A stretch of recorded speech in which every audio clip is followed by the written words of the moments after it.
bir qövm bir araya toplaşar, bir məclis qurar və lakin orada Allah Azza və Cəllənin adını zikr eləməzsə, onlar uzunqulağın leşi üzərindən qalxmış kimidir. Və alimlər bu hədisin şərhində bildirirlər ki, Peyğəmbər sallallahu aleyhi və səlləm sadə, yəni gözümüzdə sadə olan bir əməli çirkin bir şeylə misallandırır. Yəni normalda biz adət eləyirik bu şeyi ki, otururuq, deyirik, gürürük, amma Allah Azza və Cəllənin dinindən danışmırıq, zikr eləmirik, o məclisdən ilə qalxırıq. Allah Resulü sallallahu aleyhi və səlləm onu gör necə çirkin şəkildə vəsf eləyir ki, uzunqulağın leşi üzərindən qalxmış kimidir.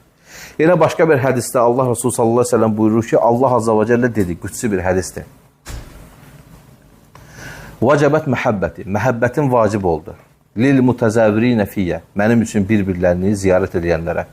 Vəl mutəcəlisinə fiyyə, mənim üçün bir yerdə məclis quranlara.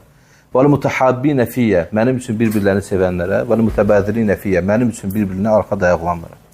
Baxın, bu iki hədisdə Peyğəmbər sallallahu aleyhi ve sellem birincisində zikirsiz keçən məclisi bildirir ki, uzunqulağın leşi üzərindən qalxmış kimidir. İğrənc bir məclisdir.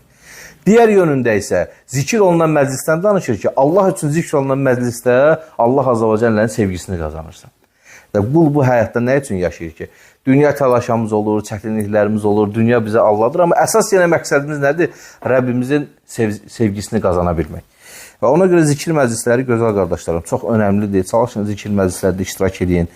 Zikir məclisləri ancaq bizi Allah Azza və Cəlləyə yaxınlaşdırar.